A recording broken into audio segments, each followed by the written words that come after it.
Hello, everybody. I am Lara Muzio, the host of the Food Freedom Summit. And today we're here with Anna Freeling. And she is part of the Sugar X Global, like Judy Wolf and Dave Wolf. So Anna, can you tell us a little bit about yourself, what your personal health journey has been and your professional journey as well? Because I know it's interesting and you have ideas about this and Yes, our I bodies. do. Well, so I think that I've been an addict since I was very young, and I think sugar is the gateway drug. But I didn't realize that until several years ago. And actually, I just got off the phone with Bitten Johnson. She's asking me to be more present in her Sugar Bomb in Your Brain group, which is a great group on Facebook for those of you that think you may have a problem with sugar addiction. And so sugar, I believe, is the gateway drug, and it's the early and chronic exposure that rewires our brain. So by the time I was 9 years old, I was using drugs. I was raised in San Francisco, California, and drugs are just prevalent there. And by the time I was 14, I would say I was a full-blown drug addict. So fast forward to today, I have 33 years clean off of drugs and alcohol, and my recovery is a huge part of my life. But I heard Bitten Johnson speak years ago about how sugar was the gateway drug, and she thought it was alcohol. But then she quit the alcohol and she started smoking cigarettes and eating ice cream and chocolate. And I was like, me too, And so I was really listening to her, and I was like, oh my God, that's it. That's the missing piece. Why I still don't have all this peace in my brain, right? Because I still had this addiction going on. And for me, it was very interesting because by this time I was a primal health coach. And so I had gotten diagnosed with 5 autoimmune diseases, the last one being celiac disease. So when I got diagnosed with rheumatoid arthritis, for 3 years, I was so sick, I could barely wipe my own ass, just to be totally honest. And I was on 5 medications just for my rheumatoid arthritis with 0 relief. And I read the book, Celiac, the Hidden Epidemic, and it talked about which came first, the chicken or the egg. And so I got tested for celiac, found out I had it, which in Italy, I guess it's very common among Italians, and I'm Italian. So, go figure, right? So I gave up all of my pasta and my bread and everything, and all of a sudden I felt like the Tin Man got oil. I was able to move better. I felt better. My brain fog felt better. I had huge bags under my eyes that just disappeared. So I started thinking, what else could be harmful to eat? And I ran across Mark's Daily Apple. And as soon as he opened up his certification for primal health coaching, I was like one of the early people that got certified through him. And I love his, don't eat anything that's going to harm you for the most part. But he had that 80-20 rule, right? So if you eat this clean 80% of the time, then 20% of the time you can have a little of this or that or the other thing. So I would have some candy or some chocolate or a little bit of ice cream or whatever, but one bite was never enough for this person. I would continue to eat it and eat it and eat it. And then I would crave and crave and crave. And I didn't understand why. Why can all these other primal health coaches, have that little, scoop of ice cream once a week or something and do okay with it? But me, if I have it, that's all I'm thinking about. And I also noticed through my recovery from sugar addiction that my whole life and thinking was centered around food, eating, finding food, doing this, doing that. And that's where I think like I'm a good survivor, right? My survival brain, none of our survival brains has changed in millennia, right? I mean, it's the same. And so my hunter-gatherer brain is very, very sensitive and it's ready to survive. I've always wanted to eat. I've always wanted to have sex. I've always wanted to, take care of my shelter, those kinds of things. And that would have been very valuable back in the day when it was hard to survive. But now it's too easy to survive. So that's part of the problem, right? My body doesn't know that there's no starvation coming. My brain doesn't know that there's no times of lean coming. And so, then you've got the whole pretty shiny things happening where my brain has now been rewired and that alarm system goes off, ding, ding, ding, ding, more, different, better. What else can I eat? How else can I make this food? And as an Italian, you know how obsessed we can get about food. I mean, my husband would be there with a fork hanging in the air like this with my pasta, and I would say, well, before it even got to his mouth. Because for me, it was also the approval seeking behavior of I matter because I make these extravagant, beautiful meals. And today, you know what? I enjoy my food that I eat. This morning, I had pork belly for breakfast. It was delicious. And I sat down at the table and I ate every bite of it. But I do not feel obligated to make what I call drug foods for anyone. You want a cake for your birthday? Go get a cake for your birthday. There's tons of bakeries out there that will make it for you. I'm not having it in my house. And, I'm not saying someone can't have a piece of cake at my house for their birthday if they want to, but I'm not making it. I don't feel like it makes me less of a person not to provide these things for people. And there's a lot of freedom in that for me. So that's, and my rheumatoid arthritis, I've been off of meds more than I've been on meds for the past like 4 or 5 years, but I'm on a biologic right now. And the thing is, my food and my lifestyle changes, they might not be enough to epigenetically give me the changes to 100%, right? I may not be able to go back. My first autoimmune disease was when I was like 5 or 6 years old, psoriasis of the nails. And so I don't know, probably I had celiac before that, and that was probably the thing. So I don't want to put it out there that it's a magic cure-all to like change the way you eat, because it's not all about the food either. People want it to be all about the food. No, it's not. It's about sunshine. It's about stress. Our metabolism is really largely reactive. It reacts to stress. It reacts to all of our hormones or messengers telling us whether we're going to downregulate our metabolism or our metabolism is going to speed up. And we cannot outsmart Mother Nature. So we need to learn how to live in sync with our body. And I think that people need to learn about their body. So, at SugarX Global, we teach holistic medicine for addiction, which is what Bitten Johnson taught us. And that's why I took her class, because I was already in line with that from being a primal health coach, that it has to be holistic. We have to live holistically. And so we all three teach for her, and we do that for free because we believe in her mission and she believes in our mission, because we believe addiction is a disease. It's not a moral issue. It's not a moral problem. Your brain is an organ and you can see the damage in the brain. And if you had a broken arm, you would not feel guilty or ashamed to go to the doctor and say, hey, doc, I think I broke my arm. Can you help me out?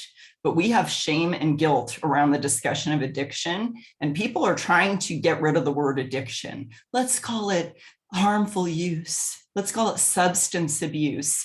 No, let's call it what it is. You're a slave. All you can think about is what to eat. When can I get my next meal? What can I have? I would sit there with friends and be tortured out to lunch because somebody didn't finish their piece of cake or dessert. And I couldn't be in the conversation because all I was thinking was, you're seriously not going to eat that? How can you leave that on the table? Are you going to at least take it home? This is how my brain was going. Or how can I get them to let me have the dessert? Even though I ate every single scrap of my food, I wanted to lick the plate and I finished my whole dessert. This is how my brain was so distracted by the disease of addiction. Addiction means to be enslaved. And I was a slave. So, so to me, it's an accurate word for those of us that know what I'm talking about. If people are listening right now and you relate to what I'm saying, you are my people, period. You are who I am talking to.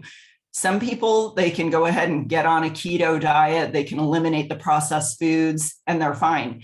For other people, and I've had a lot of clients over the years, they get into eating like the natural sugars, right? The date sugars, and all of a sudden everything's a fruit smoothie and everything, if you're on keto, then all of a sudden you're introducing all of these non-food like food products, right? You have like the Quest bars and the shakes and all these convenience foods that are not foods. They're not going to support your health and your brain. And almond flours and this and that, instead of eating real, simple, beautifully prepared food that heals your body. And so for some people, they still maintain that obsession and compulsion around food, and they never really have the peace and the freedom they could have. And they don't have like this whole feeling of being wholly free, where your body, mind, and spirit can operate, and you can operate in relationships to people and places and things. I just got back from vacation. Lara, when I used to go on vacation, I thought about, how am I going to eat my way through this vacation? Where can we stop to eat, right? What can we not miss out on? And my whole family was there at my mom's house. So my brother Dino, my sister Lisa, Marisa, everybody was all about the food. I saw my siblings eating themselves to death. My sister is obese, and my brother Dino has horrible high blood pressure and very bad lipid profile. And he was like, yeah, I'll clean up my act later. He's in his 50s, getting ready to have his first child with his wife. And he is eating foods that are not going to support his longevity and his health. And I just have to let go, because I can't make someone see that food is either medicine or it's poison. And the food that's poison isn't even food to me. It's food-like products. Yeah. Definitely. And the food manufacturer have done so much damage with the advertisement and hijacking the way we emotionally respond to food. And it's already in our culture because of what you were saying earlier about the fact that we have evolved in, like, it's only recently in our history that we are not starving anymore. I mean, we're in the first world. And now the opposite is happening. So the food is actually killing us instead of nurturing us. And you mentioned epigenetics earlier. Yes. And I think that might be interesting to go a little bit deeper and understand exactly what like genetics and epigenetics are. I know I'm going a little bit nerdy, but you guys will like it because it gives you so much more control and an understanding of how we work. And since Anna is a big she's a big advocate of knowing your body and how your Yes. brain works, so that you can make and take the right decisions for your life, your longevity, Yes. and your kids as well. So genes are just, they're code. They're your code, right? So my genes made me have hazel eyes and really white hair when when it went gray, olive skin. My genes express that I'm 5'4", and that I'm small boned. My ring finger is like a 3 or something like that. However, epigenetics is like the expression of our genes, right? How our genes express ourselves. So I may have the gene for RA, I may have the gene for celiac, but I may never have had to get diagnosed with those diseases had I been eating a true hunter-gatherer diet and not a diet of modernity, which is where a lot of our epigenetics have changed. Our genetics have expressed more disease. And you can see that over time, and you can see that especially in the past 120 years, exponentially, because this is when we had we could produce things and manufacture things quickly and easily. Because you can, my rheumatologist, he told me that he went to some continuing education where an anthropologist was there and told them that prior to the advent of agriculture, there are no known cases of arthritis at all. And also we know that there were no dental caries, no cavities, right? So sugar is one of these things that is very dangerous. It's very harmful. It's drug-like. It's harmful. It's not harmless. It's not an empty calorie. It's a harmful calorie. It's damaging. It's what causes glycation. So you may notice, okay, so my skin. So I'm 57 years old. On the 7th, I will be 57 years old. And you can see, I don't have a lot of wrinkles. Now, that's because I quit eating sugar. I can tell you that 12 years ago, when I was eating the standard American diet, my skin looked 10 years older than it does today. So we don't feel what sugar does, but it shows up with our hemoglobin A1C. It shows up with vision problems if you're diabetic. It shows up with high triglycerides. You know, my husband's a cardiologist, and he always tells people, first, I want you to, eat eggs and bacon for breakfast and never buy a box of cereal again as long as you live, and forget about having a piece of toast. Then we'll talk about if we need to get you on a medication later after we see what happens. And he said that the people that do what he says what he asks them to do, the people that take his suggestions, they don't need to go on medications. So we're prescribing people medicines for lifestyle diseases. So our genes are going to respond to our environment, stress, smells, chemicals, pesticides, putting in, it amazes me that people are like, oh my God, you pretty much only eat meat. How can you do that? And I'm sitting there watching them eat a bag of chips or something that's a chemical shitstorm that you can't even pronounce the words on it. And you want to know how I can eat meat and feel okay about that? I know what cow is. This is beef. This is chicken. This is pork, But what you're eating is carrageenan, it's, red dye number, whatever, it's this or that and the other thing. And you think I'm crazy? See, the problem is the food that we eat today, the processed crap, it's normalized. That does not make it normal. It's just been normalized. And 70% of what kids eat in this country, according to a 2018 study, between the ages of 2 to 19, 70% of it is ultra processed foods. So you are talking about chips, pizza, candy, Slurpees, milkshakes, ice cream, candy, you name it. You are talking about kids don't even know what real food is. My father-in-law is diagnosing 5-year-olds with non-alcoholic fatty liver disease. And I live in a very high Hispanic area, and Hispanic children, talking about genes, they have the propensity to inherit 1 or 2 genes that makes them more susceptible to damage to their liver because of high fructose corn syrup or fructose. And so they have more of a sensitivity to it to begin with. And then we're feeding kids this crap. And we're making excuses too. It's cheaper to eat processed food. No, it isn't. That's an absolute lie. Look at ounce for ounce, nutrition against nutrition, and I will promise you that 1 ounce of beef is cheaper than 1 ounce of cereal all day, every day.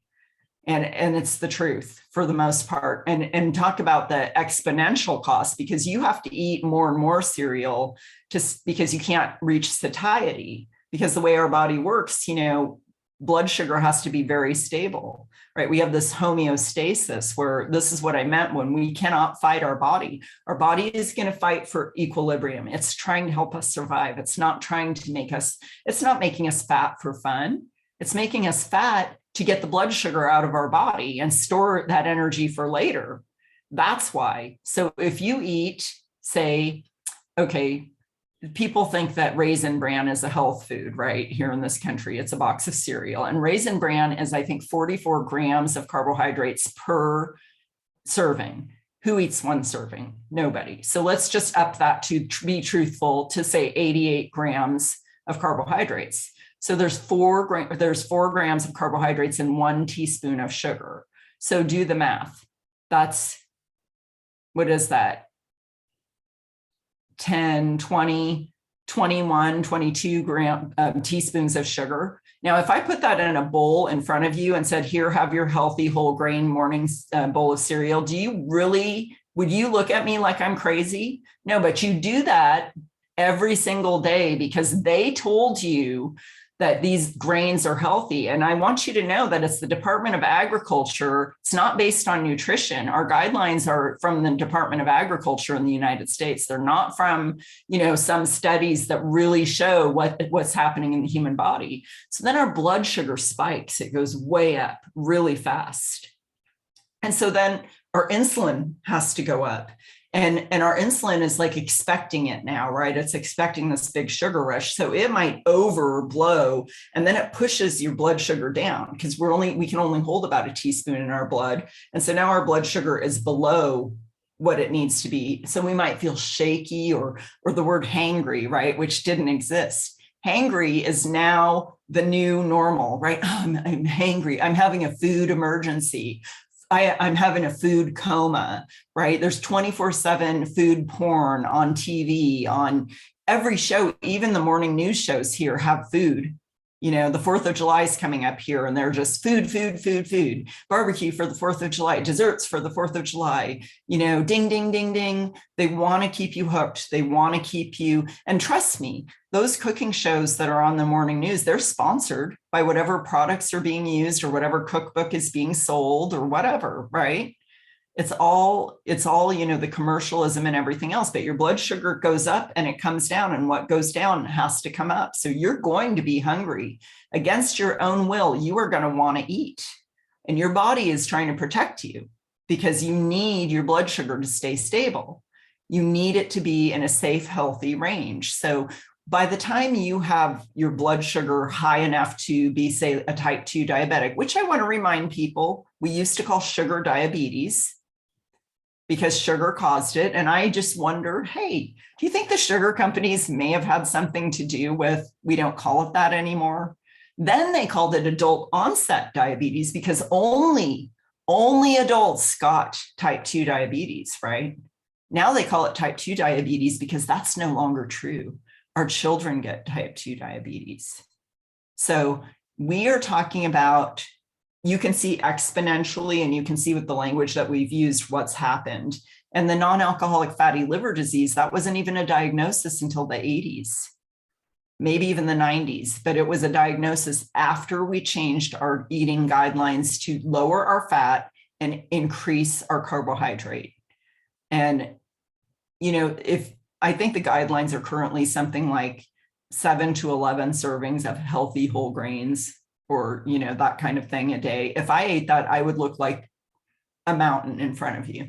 There's no way that my body could handle that blood sugar, and I would be storing fat like nobody's business, right? And no lean times are going to come for me. I'm not going to starve.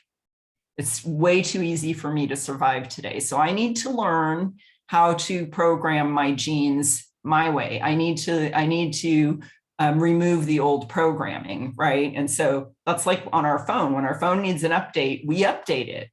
We understand how to update an app. We understand how to do this and that.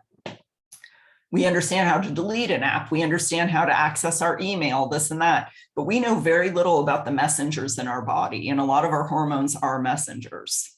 So with epigenetics, you know, we do have an opportunity to heal our body over time and distance. It's not going to happen overnight, but you literally can make some quick changes very easily just by lowering your carbohydrates, especially your ultra processed foods, and doing a few different things. And then over time, about every 3 months, you turn over new genes, you turn over new DNA, because your cells reproduce. And so a year from now, you can have a body that's turned over 4 times with new input, and it's going to be healthier and stronger. I'm telling you, I have energy from morning till night. In my late 30s and early 40s, I was miserable. I was going to bed at, you know, right after supper at some point, because I was so fatigued. I felt like I was walking in sand up to my neck because of my autoimmunity. I didn't know what to do about it. I had no idea that if I just consistently over time made changes, that my body knows what to do and it can heal itself. But if you're an addict like I am, you can't just make changes on the food. The food is a small portion of, you got to find your right fuel mix. And then you've got to fix your thinking, and you've got to fix your stress, and you've got to learn how to care about yourself really, really well, and take really damn good care of yourself, as if you were getting paid $1 million a day to do it, as if that was your job in life. And then when you do that, everything else comes so much easier. Your relationships are better. I can go out to lunch with my friends and be interested in them today, and not in what can I eat? How can I get another hit right? And learning about things like addiction interactive disorder, and learning that, I can go from one seat on the Titanic to another seat, like my partner Dave talks about. The ship is still going to sink, right? So I can go from the food to porn or shopping or gaming or being on my phone on social media too much or whatever, anything to get that reward center fired up, right? And I think too, like the whole diet industry fails largely because, you can't undernourish your body. You can't just eat calories in, calories out. Your body's going to know. Your body has protein receptors. It has all kinds of things, that tell you you're full and you're satiated. And you can't fool your leptin and your ghrelin. And by under eating too, you're not going to repair your body or your brain. Your brain is an energy hog. It takes 20 to 30% of everything you eat. Your immune system as well. So those of you with autoimmunity, if you want a diet, don't come to me. If you want some lifestyle changes that are going to support your health, in my experience, some people gain before they lose, even if they're heavy. And what's happening a lot of times, I think, is repair. You're gaining bone and you're gaining muscle because you're getting adequate protein. And then your body can start to heal. And then you can sort through the clutter and confusion of, now what do I need to do? Because I don't know about you, Lara. I see you're a wild fit coach. And so I know that a lot of times people are so concerned about the scale and the weight. I never weigh myself. I don't know how much I weigh. I've got a pair of size small pants on right now. And I'm generally a size 4, sometimes a 6, depending on the brand. I don't care. What I know is I eat for health, and everything else takes care of itself. And I stay away from stress, because stress is a message to your metabolism as well. Stress is going to increase cortisol and insulin. And so, at SugarX Global, we talk about care, and that's, community. We need community that understands us so we can lower our stress level. We need action steps like learning how to breathe properly, learning how to take time for ourselves, learning how to plan, prepare, and protect for our recovery, learning how to put ourselves on our plate. And instead of like trying to prioritize our calendar, we use our calendar to set our priorities, right? And so we need to learn how to manage our time. We need to learn how to identify the alligator closest to our boat. What's our biggest threat today? These are things we need to learn to be responsible for, and it's a lot. And then recovery protection. How am I going to protect what I've gained? So I don't have to go back to my old ways. And so I don't have to, let that addict part of my brain that we call the red dog whisper to me, you can have one bite of ice cream. It'll be different this time. I promise. I promise it will. Ben and Jerry's used to talk to me from the freezer. Come and get me. You want me. Nobody has to know, like an abusive lover, right? That wanted to separate me from my people. And I used to be that sneaky, lying, cheating person that I'm going to go get a glass of water, put it in the freezer, come back like nobody's going to know that I ate the ice cream, and that's what I would do. And I felt such shame and guilt. Like, how come I'm acting like this? What is wrong with me?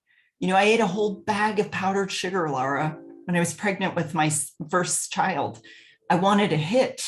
My brain wanted a hit. So when you're an addict, it's different than just your metabolism being involved. When you're an addict, it's a brain disease. And so your brain has literally been rewired, which can be seen on MRI, and it looks just like as if you've done cocaine. Your brain looks the same, very low energy.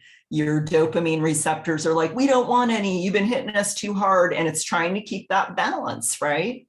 So that's when you get into needing more to get the same effect, right? So you start eating more, doing more, taking more risks. And you even have like anticipatory dopamine when you're thinking about later tonight when I'm on the way home from work, nobody will know if I stop by McDonald's and get this and that and the other thing, right?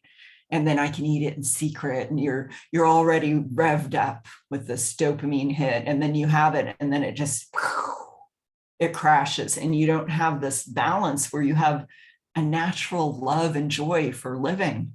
So addiction robs you of the ability to be whole, happy, and healthy and have joy and meaning in your life. And it's the ease of our survival has taken away a lot of our purpose and our meaning. So I think it's really important for addicts to find purpose and meaning. That's why I said I ate at my table. I don't eat standing up.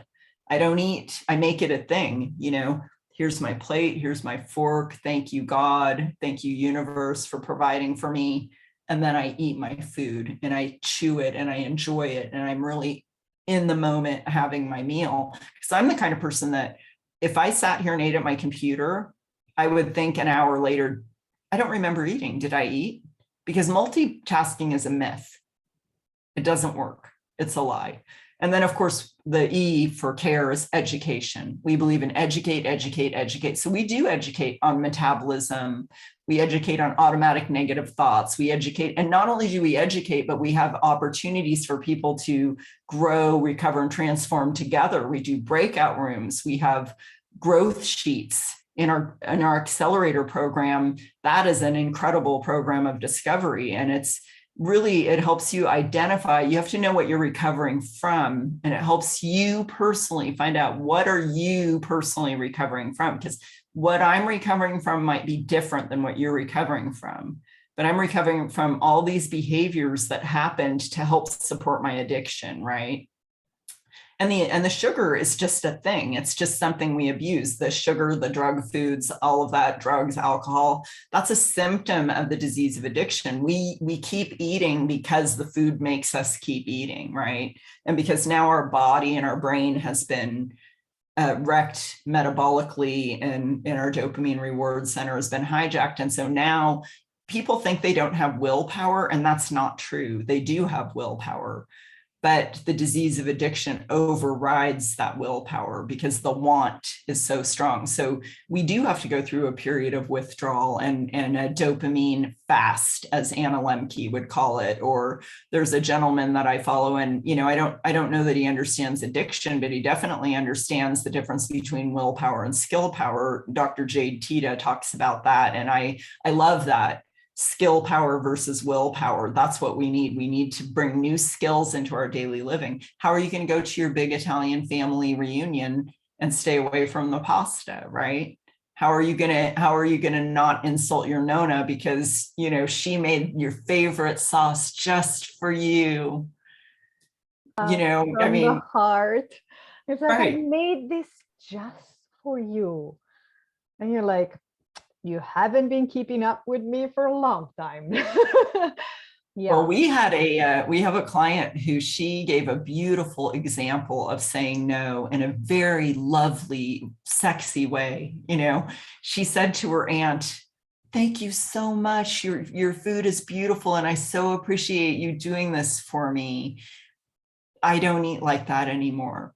But she prefaced it with this appreciation and this love. And, to my dad, food was love.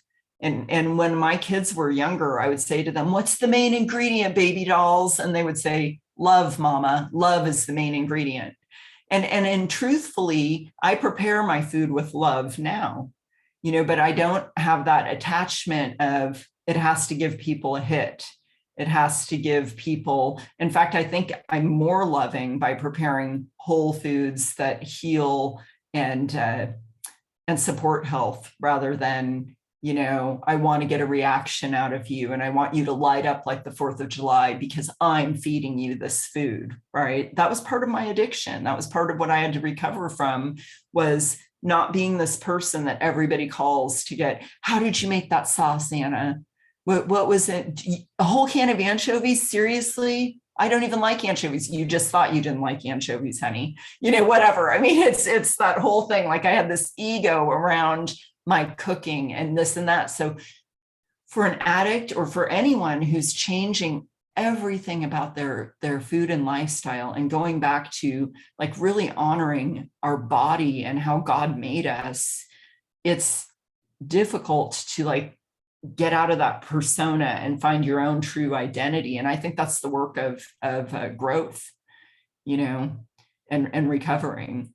It's not, and to be able to just like have food be something that I do to support my body, and that's it, and not have it be like entertainment or manipulation or something that owns me. It's just a very powerful, lovely feeling. I have so much peace between my ears, and that's what I want.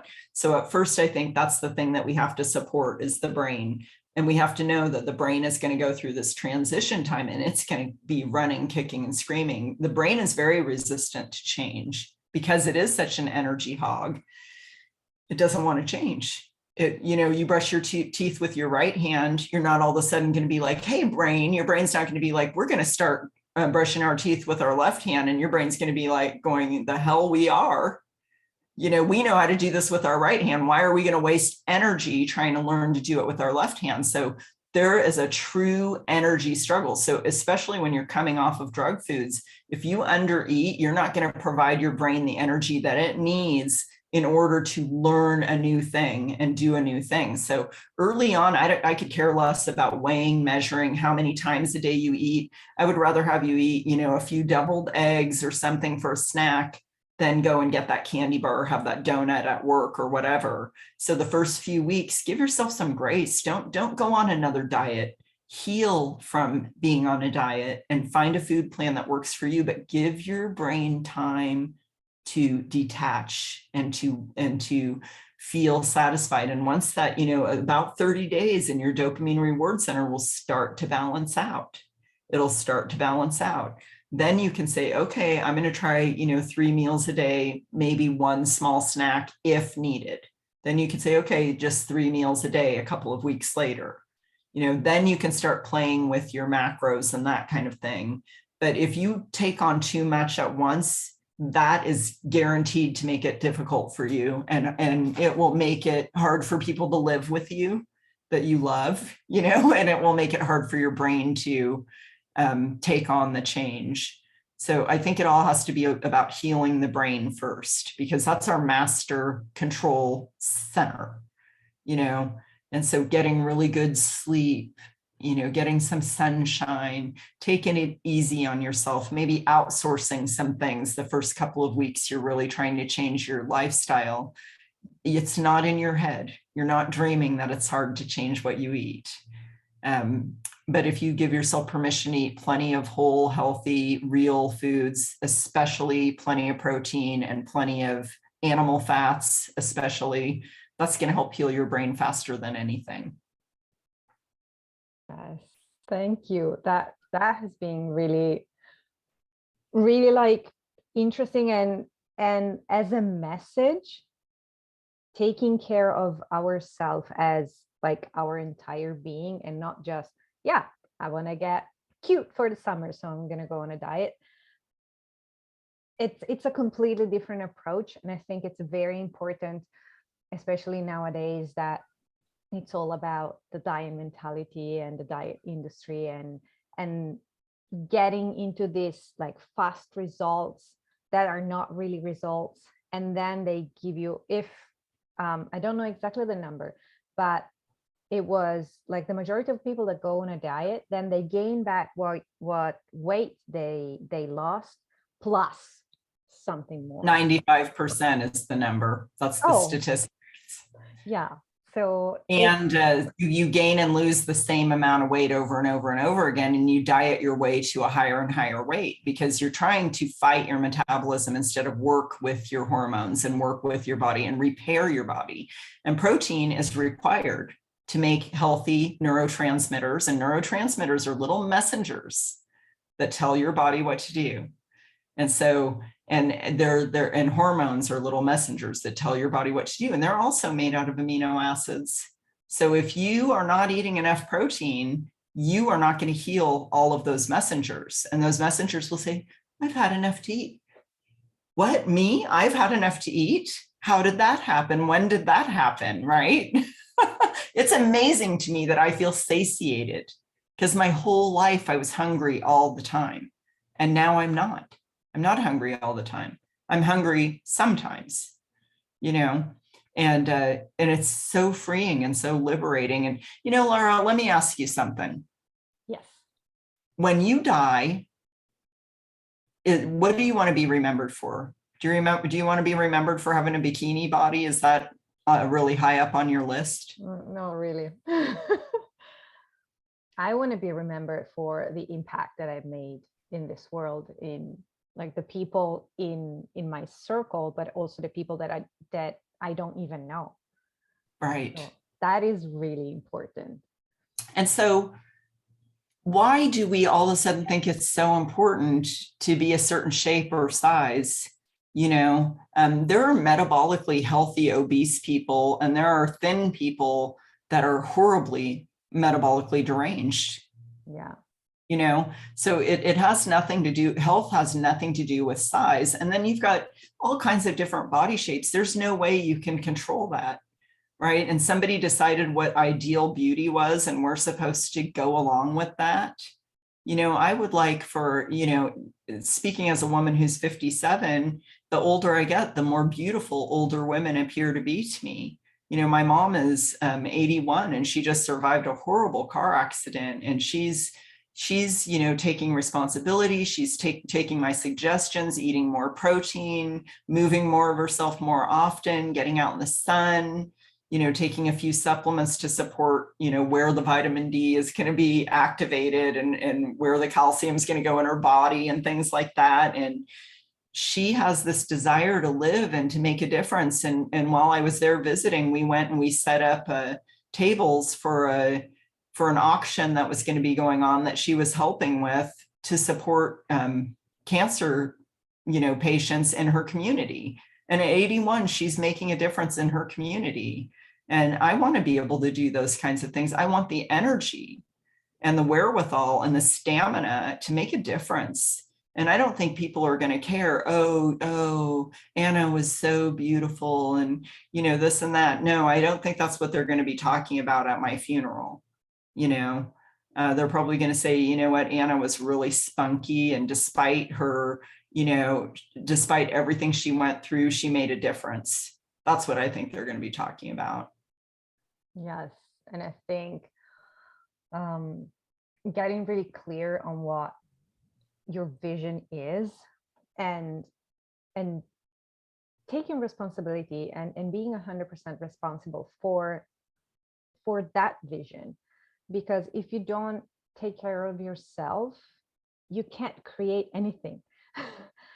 Yes. If you can't take care of it, if you don't take care of yourself, then you can't take care of the people you love, and you can't have a legacy. And it's so twisted and counterintuitive, whatever, like everything that have been thrown at us, and just we've been manipulated. Yes.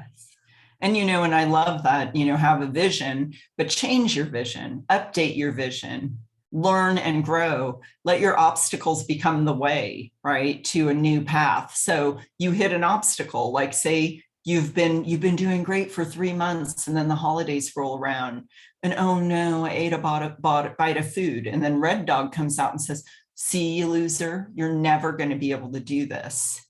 I knew you couldn't do it. You may as well eat, because you're never going to be able to sustain this. No, you know what? That's when you sit there and you say, okay, first of all, maybe call someone.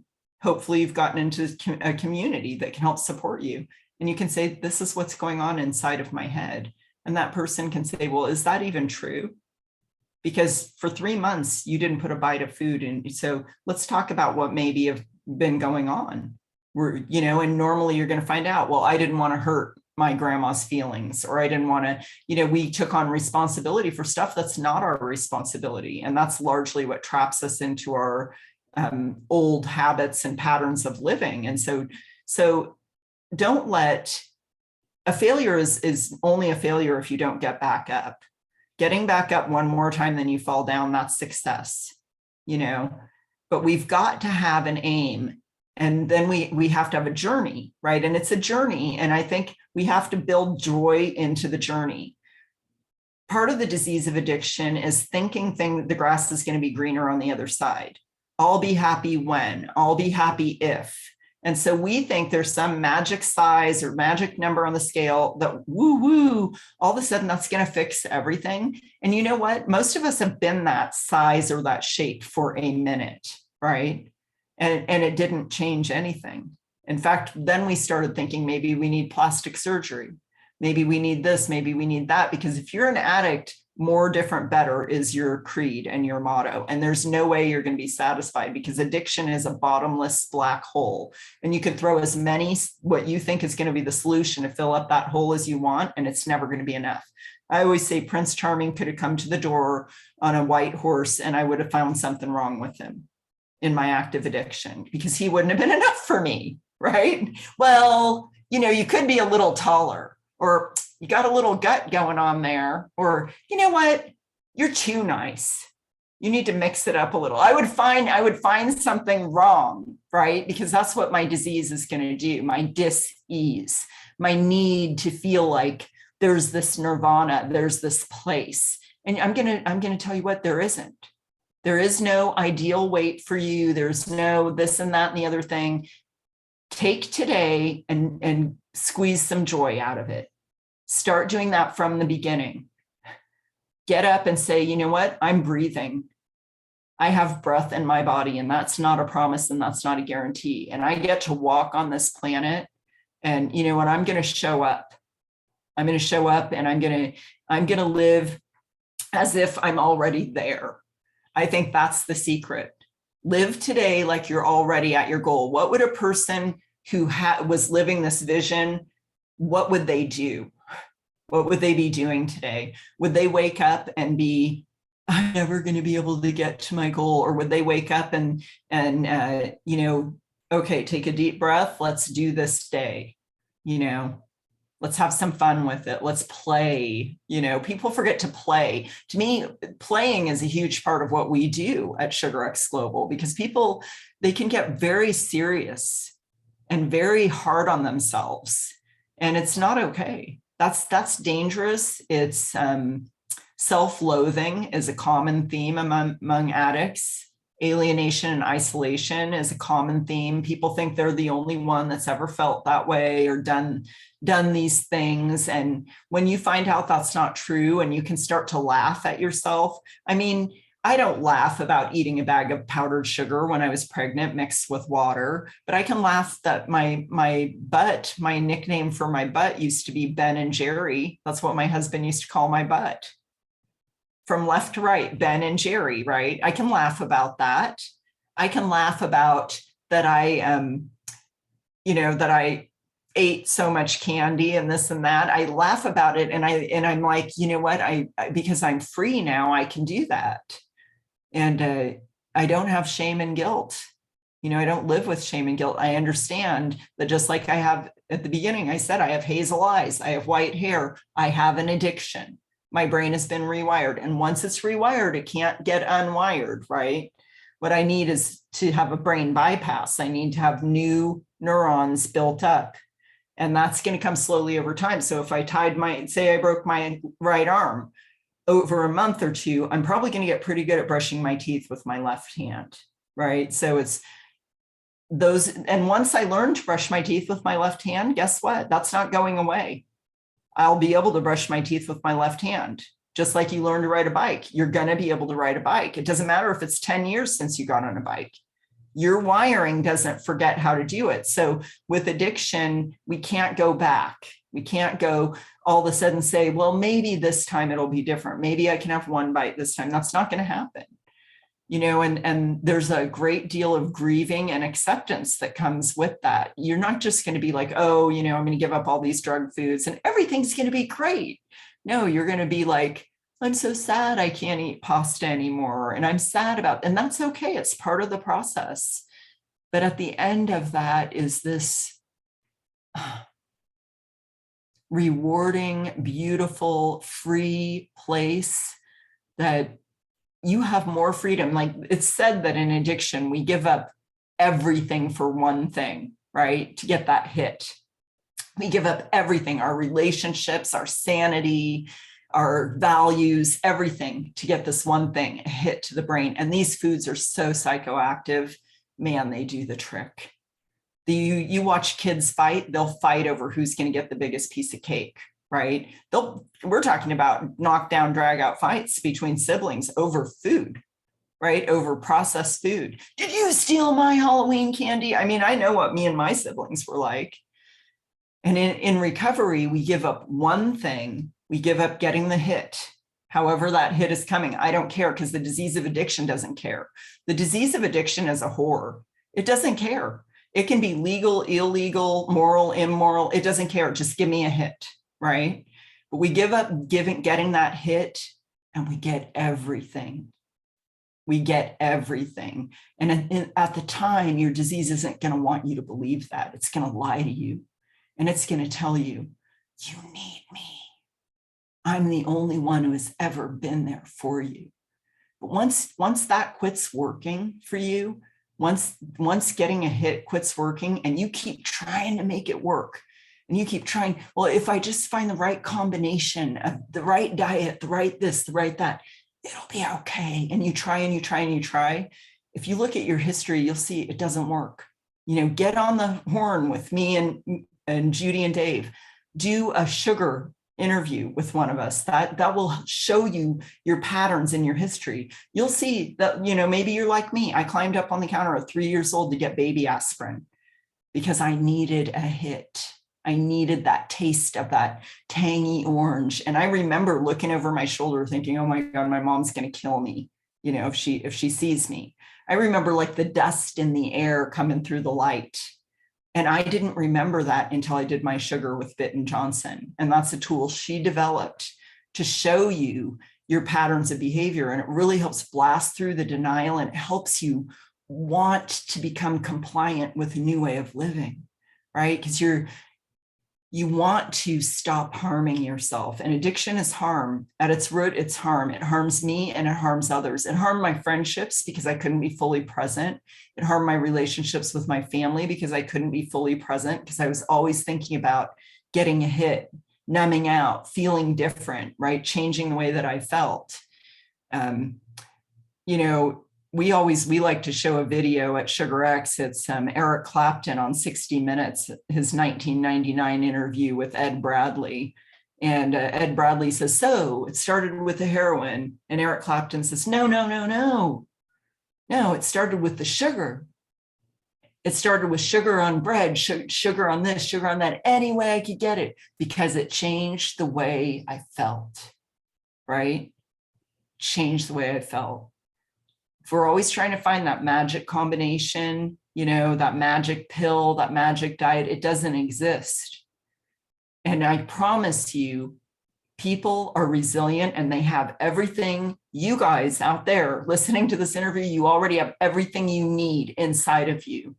You just need to be shown and supported to be able to pull that up out of yourself and find your own true self and show up authentically, without masks and without the people pleasing and without, all of these things. There's a poem by Shel Silverstein we also love. It's called Finding Blue or something like that. And it's about two blue people, and blue passed by here every day, and so did this other blue.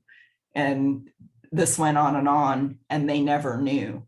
And in the drawing Shel Silverstein did, the two people are holding up this huge mask, just covering themselves, and they're walking by the same place every day, and they never find each other, and they never get that real connection, because they're always trying to be something or somebody else, or trying to fit into some kind of mold, fit into that bikini, fit into that, this is the kind of mother I should be. This is what society says, and so you can't do that. As a recovering person, I know that authenticity is one of my highest values that I have. So, what, I'm not going to show up here and I'm not going to act like I'm talking to people who can control what they eat. Go ahead. If you can have a bite of food, bravo, good for you. I'm glad you're not an addict, but I'm an addict. So I'm not going to try to work with people that, all kinds of people. I only want to work with people that are desperate, like I was, for a change, and wanted to know, I know there's something really wrong with me and I can't figure out what it is. And that you find this sense of relief when you're finally validated that it's a disease. It's not a moral problem. You're not a bad person. You actually have a brain illness. Thank you so much for your words. I think so many people will find it really what they were looking for, um, because there's so much shame and guilt put on us by society, by even the people that we love. They just don't know, or they've been taught to behave that way. But the the reality is different. And thank you so much, Anna. Well, Uh, thank you. And thank you for doing this and for the contribution to the Tim Noakes yes. charity. That's amazing. He's an incredible, incredible person, and the work he's done has helped so many people. And the idea of him standing up to people about early childhood nutrition and nutrition during pregnancy and what he was up against, he's a hero to me. So Yeah. thank you for doing that. Thank you. So everybody, since Anna just mentioned Team Noakes, so 50% of the VIP upgrade is going to be donated to the Noakes Foundation. That is this South African nonprofit organization that is working to change things, especially in South Africa, but everywhere in the world, because they have other two organizations, the Nutrition Network and Eat Better South Africa. So they are constantly working for educating people in eating better and change the food mandates in South Africa. So if you want to watch Anna's interview again and again and again and again, because you need this message in your life, consider upgrading to VIP, and you will both give a gift to yourself of health, and you're going to have all the interviews, all the VIP gifts. And I think SugarX Global has also provided the 5-day Crush Your Cravings system for the VIPs. So consider that, especially if the message that Anna shared resonated with you. And of course, there's going to be a free gift. So this is a free event, so don't feel like pressured. But if you want to really make a change in your life and the life of other people through the Noakes Foundation, please consider upgrading to VIP. And so if you want to download the free gift, it's going to be here in Anna's speakers page. And that is going to be a Crush Your Cravings checklist, which is going to be super helpful if this is the first time you have kind of started considering the fact that you might have cravings, and they might be an indication that you have an addiction, and you might have, like, your brain might have been hijacked, and so you might have a brain disease. So well, thank you so much again, Anna, for being here and Well, sharing. thank you. You know, can I mention real quick too that we do have our next 5-day challenge coming up in July.